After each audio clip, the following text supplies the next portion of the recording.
Assalamualaikum warahmatullahi wabarakatuh. Salam anak hukum. Kembali lagi bersama kami di podcast Kampus Hijau Fakultas Hukum Universitas Muhammadiyah Palembang. Baik pemirsa di rumah, jadi hari ini bersama saya, podcaster Rindiani Azhari, dan narasumber kita pada hari ini adalah narasumber yang sangat spesial. Mohon izin Sultan Iskandar Mahmud Badarudin, Sultan Palembang Darussalam yang ke-11. Apa kabarnya Sultan? Alhamdulillah baik Rindi.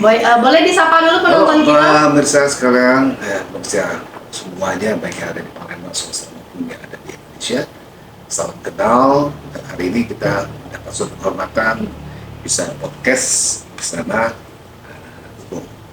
Oke, baik, terima kasih. Baik pemirsa, jadi tema kita pada hari ini cukup sangat menarik sekali karena kita akan mengetahui beberapa, bahkan banyak ya, sejarah-sejarah khususnya tentang Kota Palembang, yaitu jejak kepemimpinan dan nilai keadilan Kesultanan Palembang Darussalam dalam perspektif hukum dan budaya.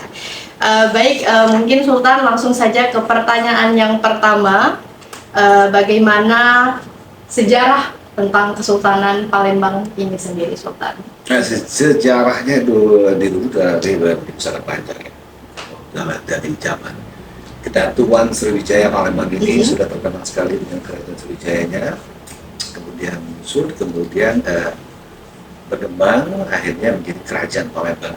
Kemudian Kerajaan Palembang, kemudian Ki Gedeng Suno, Pangeran Suno, Pangeran Suno, Pangeran Mati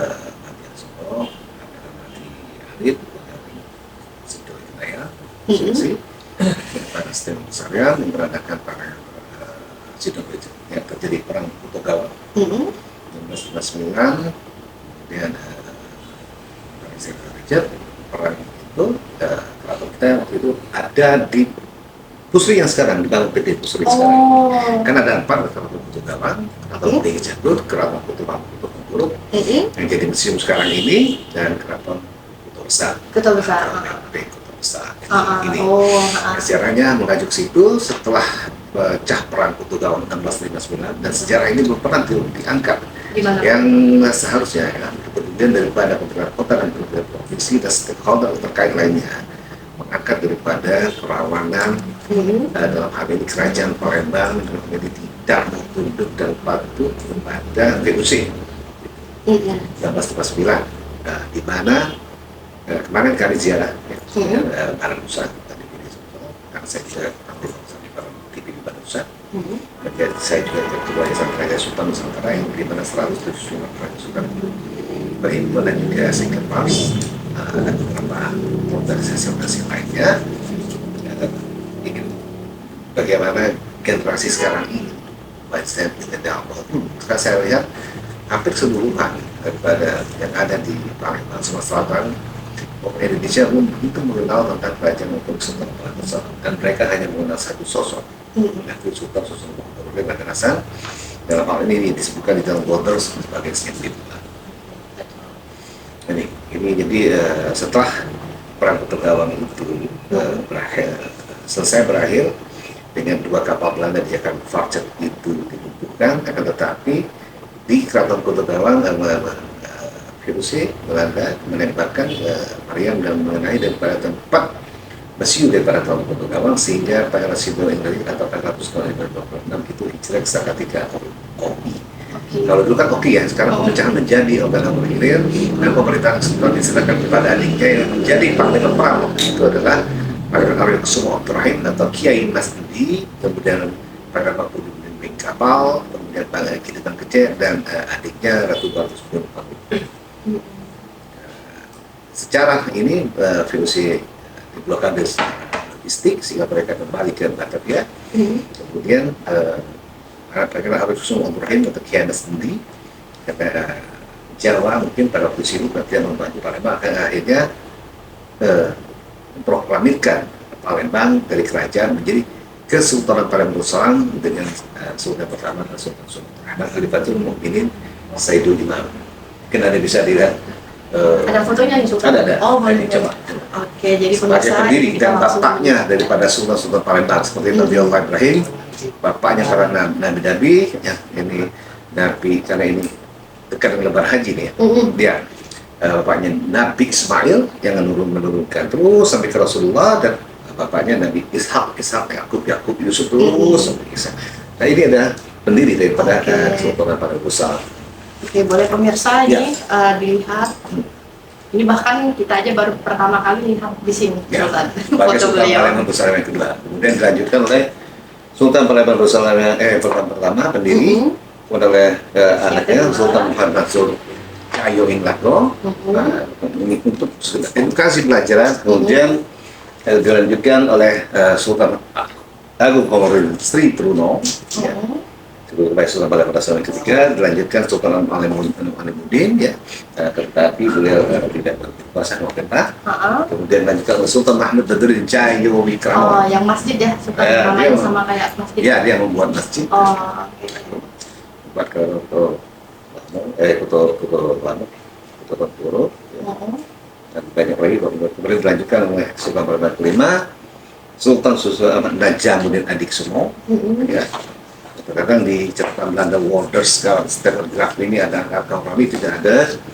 Kemudian dilanjutkan oleh Sultan Muhammad Bahaudin yang membangun besar, kalau beliau membangun keraton Beringin Canggut yang Sultan Palembang. Sultan Mahmud Dewi Wikramo membangun Masjid Agung, Keraton Kuto Lama Kuto Tempuro, yang sekarang dihancurkan Belanda, yang sekarang museum. Kemudian dia Sultan Muhammad Bahaudin, beliau membangun keraton Kota Besar. Oke. Kemudian dilanjutkan Sultan Palembang ke-7, Sultan Susuhunan Mahmud Badruddin Khalid Hasan. Kata The Walders menyebutkan catatan Belanda SMB 2. Dan ini sebagai kemudian bergantian memimpin dengan adiknya Sultan Palembang yang ke-8 dari satu ibu, ya, Sultan Susuhunan Husin Diaudin. Ya, dalam teks Belanda pada waktu 18 Inggris diberikan sebagai Sultan Ahmad yang kedua. Tapi dalam teks perang adat Palembang ya Sultan Husin Daudin diselanjutkan oleh anak daripada Sultan Susuhunan Badruddin Khalid Hasan, ya, yang dibuang ke Ternate. Ini dibuang ke Krukut Batavia. Ada 4 ini, ya. Ini di Ternate. Nah, dia bersama anaknya di Ternate ini. Nah, jadi Sultan Palembang yang ke-7 dan 9 ini Ternate, dan dia bergantian yang memimpin katanya. Ini di Krukut Batavia, ini di Ternate. Makamnya sebenarnya dia harus diangkat sebagai pahlawan nasional karena dia memimpin perang bersama bapaknya Sultan Susuhunan Khalid Hasan. Itu harus diangkat untuk kita akan menjadi pahlawan nasional. Dan terakhir daripada Sultan Susuhunan Ahmad Najamuddin Prabu Anom, ya, di mana sebelum keberangkatan daripada keluarga Ternate, Sultan Susuhunan Khalid Hasan ini telah memberikan mandat kepada pengambil kekuasaan kepada Sultan Susuhunan Ahmad Najamuddin, dan ini tertera di dalam keangkatan sebagai Sultan Pahlawan Nasional. Ini di halaman 39. Tanggal 1 Juli 1821 dalam keadaan sangat terjepit, Sultan mengutus putranya Pangeran Keramo Sumo Abdul Hamid dan menantunya Pangeran Keramo Jaya Abdul Hadim menemui Sultan Ahmad Najib Prabu Anom dan Susuhunan Husin Diaudin untuk menyerahkan pemerintahan kesultanan serta pusat dan keluarga bertirah di rumah Pangeran Habib. Kita melihat zaman reformasi pernah terjadi pengalihan daripada kepemilikan ini. Presiden Soeharto lengser, kemudian digantikan oleh Habibie. Jadi untuk menambah wacana bagaimana kehidupan daripada zaman dan suksesi di zaman Sultan kerajaan maupun Sultan Palembang. Oke. Sangat detail sekali ya pemirsa. Jadi kita berasa belajar sejarah di sini. Oke. Kalau mulai dari sejak masa kepemimpinan Sultan sendiri, tadi sedikit banyak kami baca itu mulai dari tahun 2006 ya Sultan. Itu gimana ceritanya Sultan? Ada beberapa peristiwa bahwa waktu itu saya 2004-2005 ya. Saya diakan menjadi Ketua Himpunan Zuriyat Kesultanan Palembang Besar Masjid KPD ini, di mana kita melihat nilai-nilai adab dan budaya. Palembang ini sudah hampir 60% lebih mengalami kemunduran dan kehilangan jati diri. Ada pelaku pelestari ini hilang. Ya, membahas hilang, membuat keris hilang, kemudian adab lainnya tentang pakaian juga banyak yang kita angkat lagi, kemudian tentang seni bela diri, seni kesenian Islam dan lainnya itu sudah banyak yang hampir punah.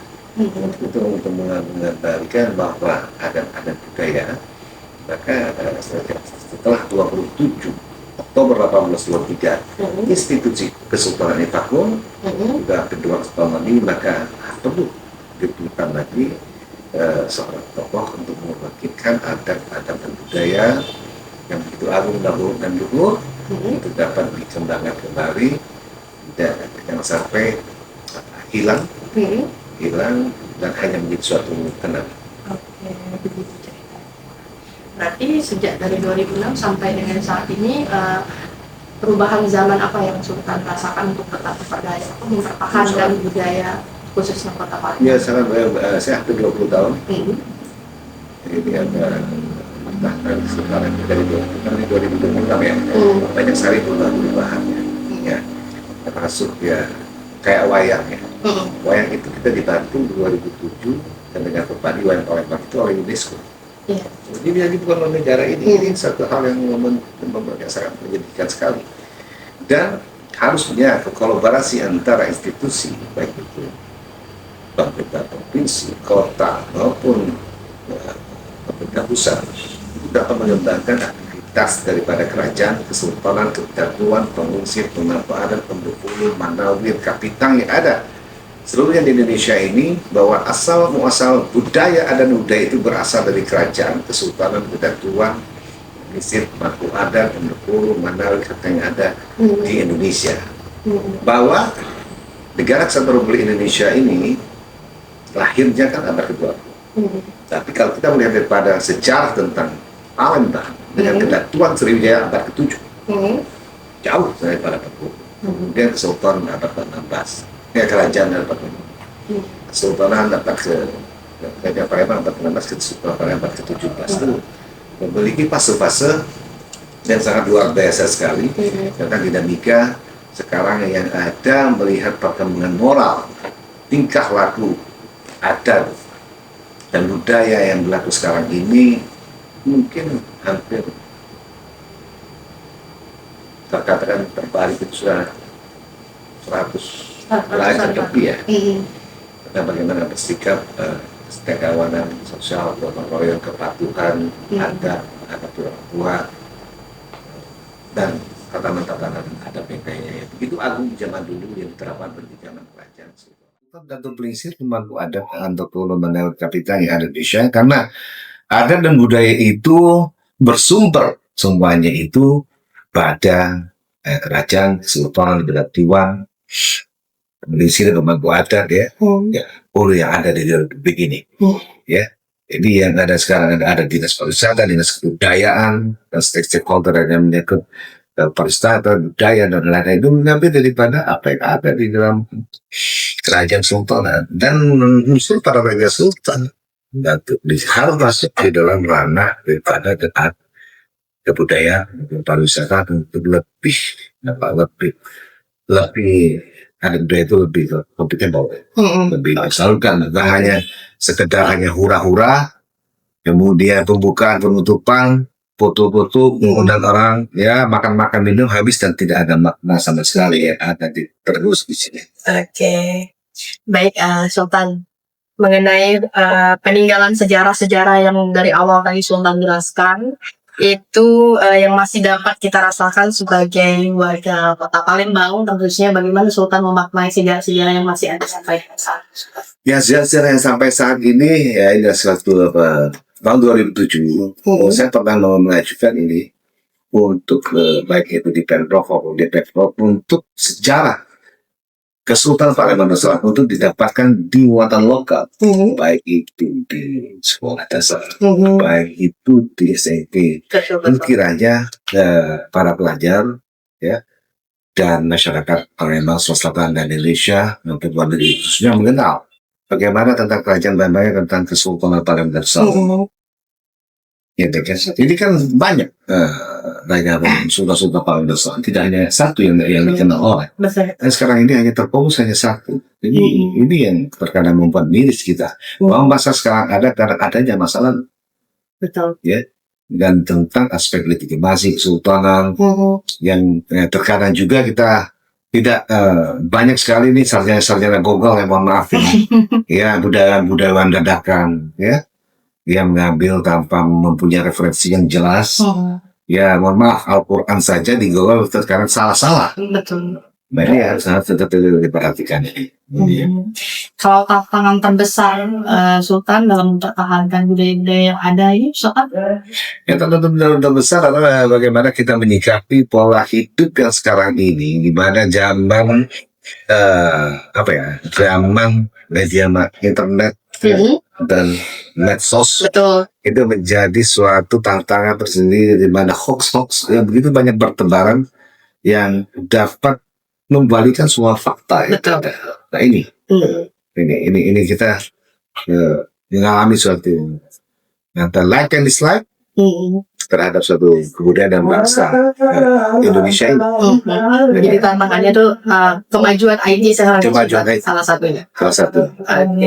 Sebagai Sultan Palembang nih Sultan, bagaimana Sultan memaknai kepemimpinan amanah yang sekarang diamanahkan kepada Sultan ini? Di amanah ini sangat berat.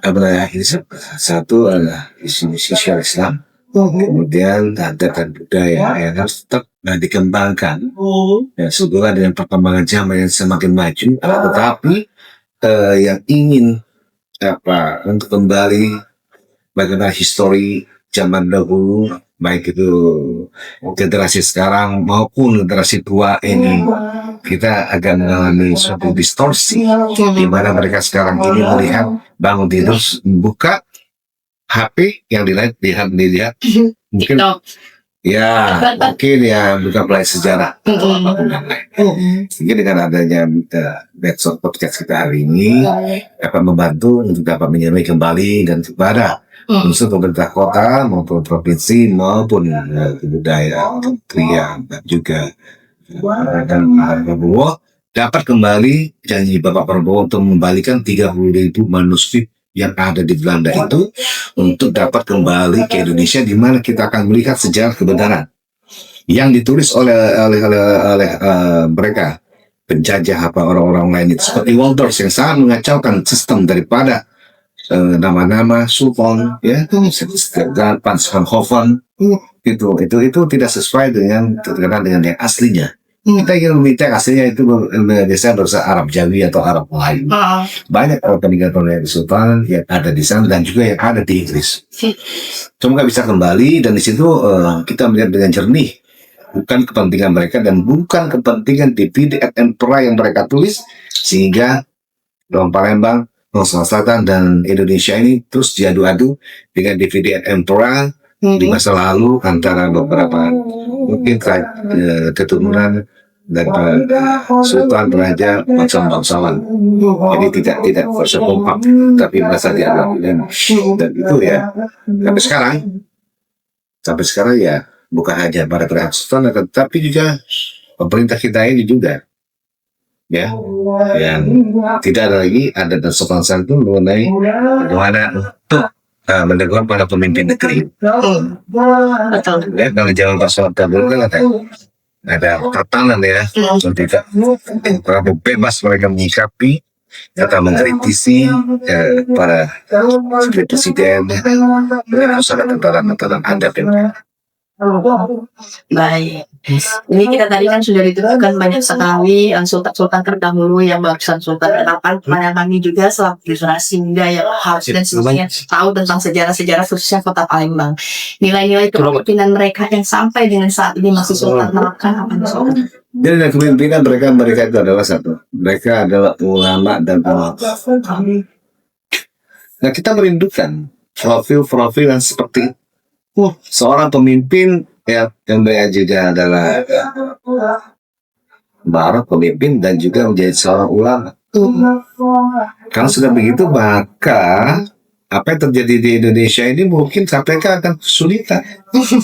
Kalau dia udah mengerti tentang hukum, tentang agama dan mohon maaf, republik ini kita tidak bisa menutup mata bahwa yang sekarang terjadi ini, baik ya di legislatif ya maupun eksekutif, yang mereka harusnya diberi amanah oleh rakyat, bukan membeli amanah. Betul. Kami rasa tidak akan menjabarkan membeli amanah itu dalam bentuk apa, tapi mungkin banyak yang dalam membeli amanah itu dengan apa. Ya. Nah, terkecuali siapa yang dipilih, yang terpilih hukum. Nah, itu mungkin diberi amanah itu. Rakyat. Baik. Kalau nilai-nilai hukum di Sultan yang kita kaitkan dengan nilai-nilai budaya yang ada pada saat ini yang masih diterapkan dalam kehidupan masyarakat itu seperti nilai hukum ini kalau dulu berlaku satu adalah kita menggunakan simbol cahaya. Di zaman Ratu Sidong, pada Sidong Nelayan, di sini saya ada ini. Nah, setelah institusi kesultanan ini vakum, yang asli daripada buatan Ratu Sidong zaman kerajaan ya, yang bersumber Pancasila dengan lain itu belum ditemukan sampai sekarang. Akan tetapi setelah institusi kesultanan ini vakum, Belanda tetap mengadopsi dan berubah daripada kitab undang-undang simbol cahaya itu ke dalam bentuk pedalaman untuk dapat mengatur tentang tatanan masyarakat, tentang hukum, tentang bagaimana ada peraturan bujang gadis, bakar dusun, kemudian tentang kearifan lokal. Jadi Belanda setelah Pamusuhan mengangkat para yang di daerah-daerah untuk jadi depati atau sirah atau pangeran. Setelah institusi kesultanan ini dalam hal ini ya pihak Belanda melihat ketika bahwa adat ini yang bisa untuk dapat membantu mereka di dalam melihat ada mungkin ada pencurian, ada yang berbagai bentuk perbuatan dengan hukum, mereka dibantu oleh yang mereka. Baik. Kita kaitkan lagi dengan hukum adat ya, karena memang sangat kental sekali, apalagi Palembang ini sangat banyak sekali adat istiadat. Itu bagaimana untuk mempertahankan nilai adat itu sendiri di era yang sangat modern ini, Sultan? Ya ini kita minta dulu, saya di tahun 2012 di Balai Legislasi DPR kita, dan tahun 2007 pun kita bertemu waktu itu dengan Ketua DPR Pak Anwar Sono. Kita bagaimana masyarakat hukum adat ini dapat dituangkan di salah satu undang-undang yang berlaku di DPR. Rancangan undang-undang hukum adat. Mohon maaf, ya kemarin terjadi ini adalah setelah Republik Indonesia yang merdeka. Hukum yang berlaku ini adalah buatan kolonial Belanda yang ditranslate kepada bahasa Indonesia. Jangta, Junto, Inkrah, segala macam itu masih. Ya, sekarang ini mungkin sudah agak diperbaharui lagi. Nah ini masih dalam nuansa daripada hukum Belanda. Karena ini kita akan mengangkat hukum adat sendiri dari kerajaan sultanan kedatuan yang ada di Indonesia untuk menerapkan kembali kepada masing-masing institusi kerajaan sultanan kedatuan atau kisir atau adat yang ada, di mana mereka tetap berada Sultan itu terhim. Ada tanah adat, tanah marga, mereka bilang hukum. Kalau dahulu ya menyingkong seorang gadis saja, kalau dia tidak suka akan ada denda. Iya betul. Ya, makanya perlindungan terhadap perempuan itu sangat luar biasa, belum merangkul. Lain-lain undangnya lebih besar lagi. Banyak lagi tatanan adat ini yang berlaku, itu yang sangat luhur dan sangat bersifat elegan. Jadi tidak perlu lagi ada KPK. Iya. Baik. Apakah ada di Sultan nilai-nilai atau prinsip hukum dari Kesultanan Palembang ini sendiri yang tetap harus dipertahankan sampai dengan saat ini? Ada harus adalah satu adalah apa yang diwasiatkan Rasulullah adalah kitabullah dan keperluan pada kitabullah dan hadis Rasulullah, di mana pendiri kesultanan ini adalah Sultan Abdul Rahman Khalifatul Mu'minin Syahidul Imam. Itu adalah menegakkan pada waktu dia memerintah adalah syarat hukum adalah pada berdasarkan kitabullah dan hadisnya sunnah Rasulullah, selain kitab atau undang-undang. dan itu bersumberkan Menurut Sultan sendiri, kami generasi muda seberapa penting untuk kami paham, tahu tentang sejarah-sejarah khususnya kota Palembang. ya harus paham karena sekarang sejarah dan apa yang berlaku sekarang ini paradigmanya itu melenceng daripada bagaimana orang Indonesia zaman dahulu. Betul. Ya, sangat agak kurang beradab menurut saya. Kurang adanya kurang adanya ini sehingga tidak ada rasa penghormatan. Ya. Kegiatan sosial tinggi, kegiatan pembangunan dan beberapa hal yang sudah terbalik. Kalau dulu bapak saya dipanggil oleh kakek saya dulu, jangan dulu dalam pulau. Kalau sekarang kan dipanggil oleh orang tua. Salah itu. Ya, ini kan ya, bagaimana bersikap santun, bersikap hormat kepada orang tua, bagaimana orang tua mendidik anak ya, secara agama masing-masing ya, karena setiap agama mengajarkan sesuatu hal yang baik ya, terhadap bagaimana tua terhadap masyarakat setempat. Nah itu harus dijaga sebagai kontroli orang tua pada anak, jangan dibiarkan anak begitu lepas dan bebas. Betul sekali Sultan. Baik, kita lanjut lagi Sultan. Oleh karena Sultan ini lagi diwawancara sama Gen Z, jadi pertanyaannya ini seputar Gen Z untuk selanjutnya Sultan. Yes. Apakah yang seharusnya dipelajari oleh generasi muda ini dari sejarah, adat istiadat, agar kami itu merasa tidak ada pemudaran dari cerita sejarah Sultan? Ini kita kembali kepada image dan pada suatu rangkaian mereka ini jangan sampai terharu biru dengan program-program medsos ini kalah dan ini kecintaan mereka terhadap adat budaya dan kecintaan mereka terhadap masa lalu, masa yang penuh yang santo tanpa melupakan jati diri daripada kehidupan yang masih ada, bahwa Indonesia ini dengan Bhinneka Tunggal Ikanya walaupun beragam suku, beragam bahasa, tetapi kita tetap menjadi suatu satuan. Nah ini untuk kembali kepada hitoh daripada masa lalu yang dahulu, di mana kalau sekarang kita melihat daripada medsos yang ada sekarang ini begitu liar, begitu keterkalan, tidak beradab, tidak santun dan tidak bermoral. Nah ini tidak sesuai dengan kepribadian daripada rakyat Indonesia.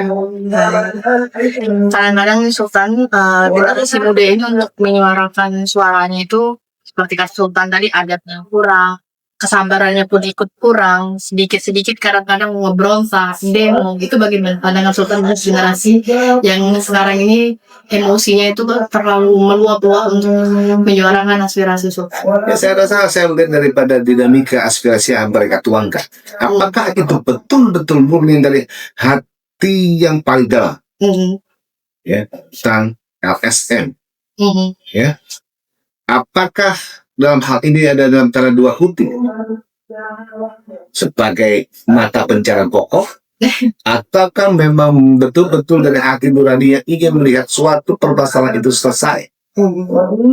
Jangan sampai dikatakan loka senang maju, loka saroh mundur, dan ini menjadi suatu mata pencaharian. Jadi menggelorakan suatu bahwa katakanlah itu benar, yang salah itu katakanlah salah. Waktu jahil, wazahul batil, innal batila kana itu yang kita inginkan. Kita LSM jangan atas pesanan pada orang-orang tertentu yang kadang tidak begitu aktual dan hanya menyangkut balas dendam, ketidaksenangan, ataupun ada kata 86 damai. Nah ini, jadi betul-betul murni dari hati yang paling dalam untuk membenahi sampai sesuatu yang salah pada stakeholder yang ada di pemerintah Republik Indonesia. Baik. Kalau harapan Sultan sendiri untuk generasi muda, khususnya generasi muda Kota Palembang, apa nih Sultan? Ya, saya lihat gitu, kalau kita Palembang ini ya talak, tilik, tuluk, Ya, lihat dulu kan, talak tili dulu. Kalau oke, terima. Kalau itu salah, talak tili dulu, tolak. Oke. Itu ada 4 itu. Baik, baik. Iya, iya. Oke. Kadang-kadang bukan, kebanyakan dari generasi ini, generasi muda khususnya yang biasaannya merantau, apalagi bukan yang sekedar dalam kota sendiri, yang sampai ke luar negeri, studi dan lain sebagainya. Kadang-kadang mereka itu sudah terbiasa dengan bahasa Inggris, kemudian bahasa Indonesia, bahkan kadang-kadang sudah tidak menjadi bahasa utama lagi dalam ketika berkomunikasi, apalagi khususnya bahasa Palembang. Menurut Sultan sendiri, dalam menjaga supaya bahasa kita ini, khususnya bahasa Palembang, tetap terrealisasi itu bagaimana? Iya nih, ya tetap saja harus kembali kepada bahasa ibu. Ya, di mana yang tadi saya sebutkan bahwa Palembang itu mengalami degradasi, ada pelaku pelestarinya. Salah satunya Bebaso itu hilang. Betul. Ya, kalau masa Palembang itu adalah Melayu Jawa. Kalau ini saya mau ingin pulang. Pulau niki ayun mantudungin. Tapi sekarang kan nggak ada lagi. Betul. Ada beberapa perhiasan kata-kata. Di zaman saya dulu ada namanya aku mau nak keluar, nak ke Jabo, aku nak ke Buri. Buri kan belakang. Ini kan zaman saya dulu waktu SMA. Sekarang kan udah dari bahasa yang kulo niki itu udah mulai hilang, masuk kepada degradasi zaman saya, dan sekarang ini udah mulai hilang nih. Nggak ada kata kalimat Jabo, dan sekarang aku mau ke depan, Burinya aku mau ke belakang. Jadi dari sini kan kosakatanya udah mulai hilang lagi. Ini kan, nah, ini yang sangat banyak sekali PR kita. Bagaimana menjembatani generasi muda ini untuk dapat daripada sikap hidup istilahnya bersyukur dan sendiri. Dan ada juga beberapa yang saya inginkan bahwa aspek legitimasi kesultanan itu jangan sampai kalau semua sultan itu ada stempel cap. Setiap sultan ada stempel cap, ya. Ada 2 cap, ya. Kalau sultan ya berpindah, Sultan Rahman, terus Sultan Rahman langsung berpindah capnya. Bagi sultan yang lain lagi. Kalau sekarang zaman pemerintah sekarang ini, seumpamanya kepala desa, ya cap kepala desa itulah, tapi orangnya berganti. Cap presiden itulah, tapi orangnya berganti. Dan aspek legitimasi kesultanan adalah salah satu yaitu tombak permata lima. Menarik ini. Jadi pemirsa, Ditutup dulu. Ya, ini perlu diperhatikan. Bukan stempel cap, ya. Kalau itu hanya sebagai bentuk daripada bahwa stempel itu jangan memberikan. Karena kan 2 cap sultan. ini Sultan. Oke. Ya, ini aspek baik di mana tahu kan makanya seperti melambangkan ini aspek legitimasi ini perlu untuk dipegang oleh seorang sultan, kerajaan, pemimpin. Legitimate, ya. Tombak permata lima. Oh, namanya tombak permata Pancasila. Pancasila. Selain ada Kris Carito, Persuaso, dan ada beberapa topik-topik lain. Tetapi semua kerajaan sultanan, tuan yang ada di Indonesia itu rata-rata mereka asli legitimasinya adalah enggak keris, enggak tombak, enggak tongkat, enggak. Oke, baik. Ini ilmu lagi nih pemirsa di rumah. Bukan berupa cap. Oke, baik. Kalau ya artefak tentang Al-Quran, berupa emas, segala macam kita pun ada. Termasuk ya Al-Quran terjemahan berbahasa Arab pun ada. Pemirsa, Sultan ini juga banyak sekali menerima penghargaan yang mungkin bisa disaksikan di belakang kami. Sangat banyak sekali penghargaan yang Sultan dapat. Boleh sedikit banyak dijelaskan Sultan yang paling berkesan mendapatkan penghargaan di belakang ini, Sultan? Ya, ada beberapa saya dapat Share Awards tahun 2024. Ada banyak juga. Berbagai macam sampai saya lupa.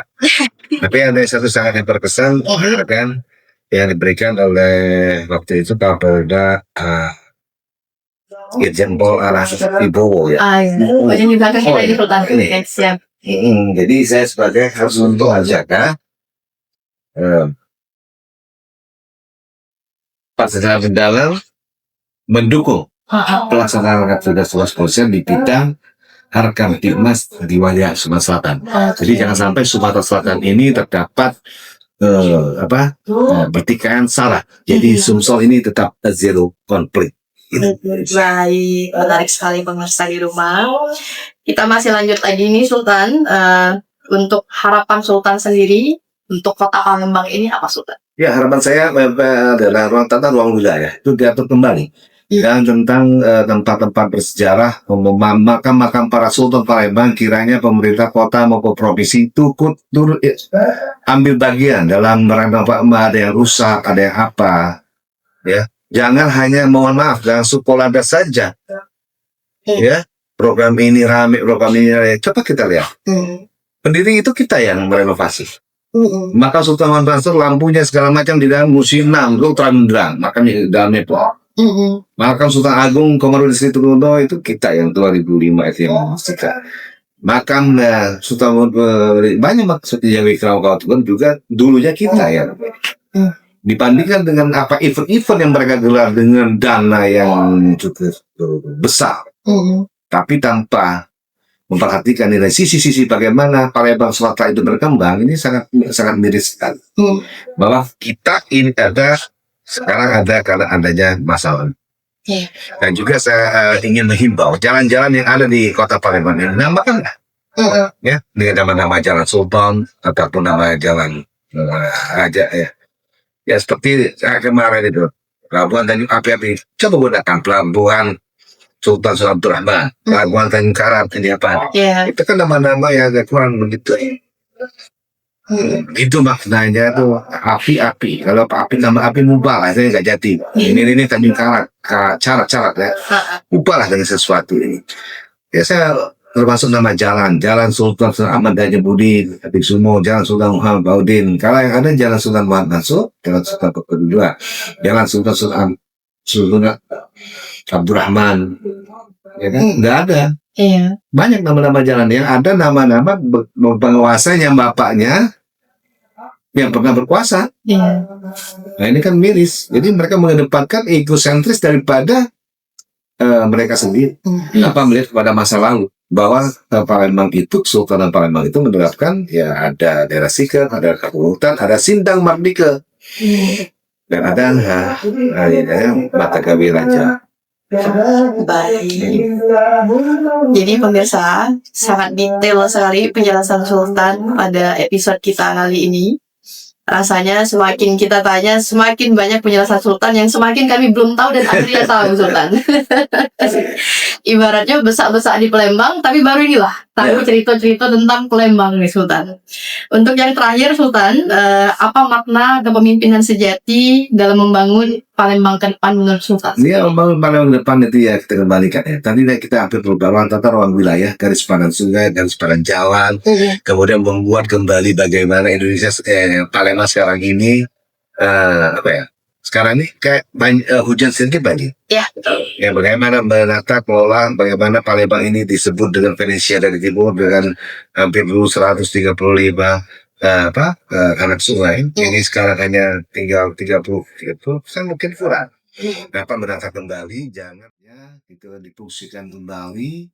Jangan hanya menandatangani, dan setiap apapun yang dilakukan untuk pembangunan itu harus ada pohon yang berada di depannya. Makanya sebagai paru-paru oksigen yang ada di Palembang. Kita hanya ketahui bahwa untuk ada pundi kayu sebagai paru-paru kota Palembang yang sekarang masih tetap dipertahankan. Kalau tidak mungkin lebih panas lagi kita. Kita lihat pembangunan ruko semuanya di Palembang ini sangat beda. Nggak ada ada tanaman di depannya.